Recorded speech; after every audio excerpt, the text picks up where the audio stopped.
the entitlement generation. Why is it that children 30 years and younger are more entitled than they used to be? Well, studies show that there is an increase in narcissistic traits in those that are 30 years and younger. There is a greater focus on materialism, on physical appearance, and on fame.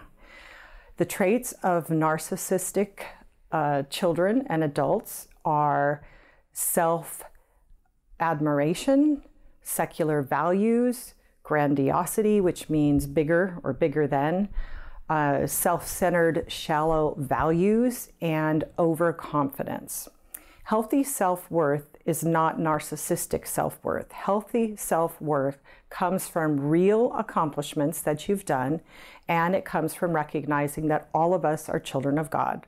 All of us have inherent worth to God, to each other, regardless of what we've done and regardless of who we are. So there is a difference between narcissistic, entitled attitude and having healthy self-worth. So why do we have an increase in entitlement in the past 30 years? A number of reasons. First of all, there was a shift in our education and in people that told parents how to raise their kids, to giving kids praise for doing nothing.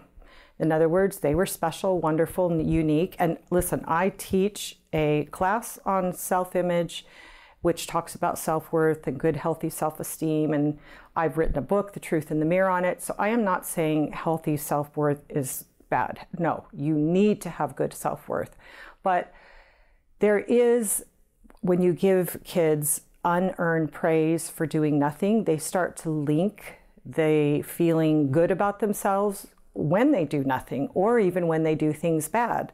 Whereas praise should come, yes, because you're wonderful and made in God's image, but at the same time, praise for doing something needs to come from actual accomplishments. Then we have lived in a culture for at least 30 years of what used to be referred to as humanism, that is now referred to as moral relativism. And basically that says, if it feels good, do it. If you want it, if you believe it, if you like it, if you think it's good for you, who cares? Doesn't matter. You can do it. No one else has a right to say anything. No one else has a right to judge you. No one else has a right to tell you. And on top of that, there are no absolute right and wrongs. There's no absolute morals. There's no values. That is not conducive to a healthy, good society where people discipline and manage themselves to make sure that they do what is right and they don't infringe on the rights of other people, and that they conduct themselves in a way that is upright and wholesome and that does not harm others and harm relationships.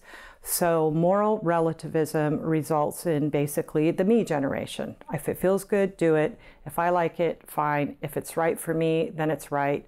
So what? Okay. The next one is social media. That's obvious. When you have the social media that is saying the selfies, putting yourself up, looking like, you know, I am wonderful. Everybody looks at me, wanting to show people all this stuff about our lives. And everything on there looks good. Very rarely do people say, you know, this is the horrible stuff that I did today and my family's falling apart. I know people that are even in the middle of divorce and their posts on Facebook are all glowing and happy, and you would never know. People that have children that are on drugs and the family is just a mess over it, and yet we have happy pictures of the family together on social media. So, but the social media is basically kind of the selfie generation, which tends to be, and I'm not criticizing it, saying that it's wrong and you can't do it. And I'm not saying that it's bad. I'm just saying that it has an effect on the way kids view themselves in the world. The next one is helicopter parenting.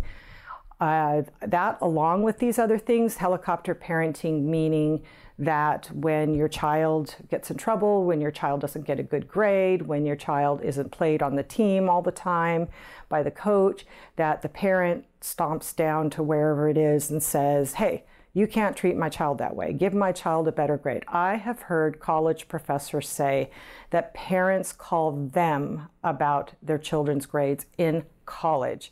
That is not appropriate. And so helicopter parenting basically keeps kids from having to reap the consequences of their choices, which means that they're going to be entitled and feel that they deserve things that they don't deserve. The next one is that our culture has abandoned the work ethic and individual responsibility. So our culture, our republic in our country was set up and based on people being moral and good. The more moral and good people are, and taking responsibility for themselves, the fewer laws you have to have, the fewer problems you have, the better society works. People treat each other well without being told that they have to. But the work ethic basically says you work with your hands to take care of yourself and your family. That is your responsibility. That is not anybody else's. And it's your responsibility to grab yourself and make yourself achieve and better your life and provide, and nobody else has to take the responsibility for you, and nobody else owes you anything. And yet we have a very entitled society, a society where people think, I deserve it. If somebody else has it, it's not fair. It should be mine. I deserve the same thing somebody else does, even if I don't do anything to earn it. So that ends up with people feeling entitled and feeling that they deserve something when they have done nothing, which is what employers basically say about this generation, that they will come in, they will not want to have to work disciplined certain hours, days. They expect more time off. They expect higher positions, even though they haven't worked their way up in the company. They expect to be very well paid before that they are able to earn being paid that well. And they quit their jobs if they don't get what they want. And so this is that abandoning of that personal responsibility for making your life what it should be. And the last one is our culture of instant gratification and overindulgence. We are a materialistic society. I remember being a kid and my family almost never went out to eat. Going to McDonald's was like exciting. That was unusual.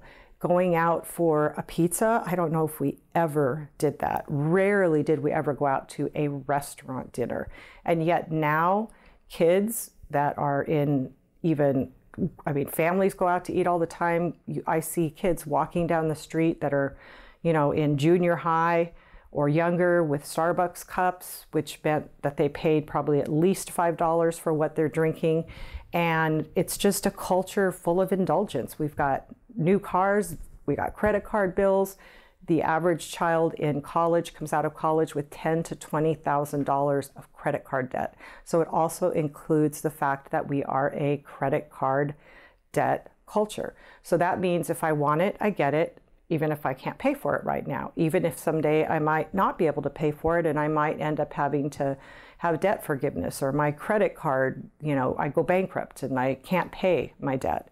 So the overindulgence, the materialistic society has an effect on the attitude of children, which is basically thinking, I'm entitled, I deserve to have my needs met and my demands met. And basically, I don't really have to do anything to get it. All kinds of problems come from this. Parents are reporting more and more problems with their children as adults, expecting to be taken care of, expecting a certain level of financial life where they're saying to their parents, if I can't make enough money, you owe me the money to buy a house, you owe me money to help me live better, and you should pay for things for me. And I can't even imagine having asked my parents for anything. And the thought never went through my mind, nor did it go through my husband's mind. I mean, it's just an entirely different culture. It is so common to have adults paying, even for kids in their 20s and 30s, paying for things that, one generation ago never would have been paid for by the parents for adult children.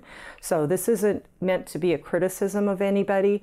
It's really meant to provoke thought and maybe help those of you that are struggling with a very entitled child or a narcissistic child that has caused you pain, or maybe a child that is demanding things from you and threatening you that if you don't give them, that they're going to keep the grandkids away, or they're going to punish you, or they're not going to talk to you, or they're not going to see you, they're going to be mad at you, to consider the root of all of that and what you are doing by continuing to meet those demands, and yet compared to saying no and allowing that adult child to take responsibility for him or herself. And if you've got young children that are still in grade school, junior high, or high school, you can begin to do the opposite of these things. And I do have another video that talks about how not to raise your kids in a way that makes them narcissistic. And again, I am not saying that it is your fault if your kids turn out that way. There are many factors that have affected their mentality and who they are, along with other things. So this is not meant to make you feel guilty, but to have you understand the whole picture. So there are a few scriptures that talk about that. That's interesting. 2 Timothy 3:1-5 says, "But mark this, there will be terrible times in the last days. People will be lovers of themselves, lovers of money, boastful, proud, abusive, disobedient to their parents, ungrateful, unholy, without love, unforgiving, slanderous, without self-control, brutal, not lovers of the good, treacherous, rash, conceited, lovers of pleasure rather than lovers of God, having a form of godliness but denying its power, have nothing to do with them." And that does not mean you have to cut off your kids because of this, but just saying that is interesting how descriptive that is of people in our culture in so many ways. 1 Timothy 6:6-10 says, "But godliness with contentment is great gain, for we brought nothing into the world and we can take nothing out of it. But if we have food and clothing, we will be content with that. People who want to get rich fall into temptation and a trap, into many foolish and harmful desires that plunge men into ruin and destruction. For the love of money is the root of all kinds of evil." Love of money, not money in itself. "Some people eager for money have wandered from the faith and pierced themselves with many griefs." So anyway, just something to think about. This is meant to be kind of thought-provoking. So thank you for watching this video on Change My Relationship, and please go to my website, changemyrelationship.com, to check out my books and my studies, and I have free devotional subscription there for you. So thank you.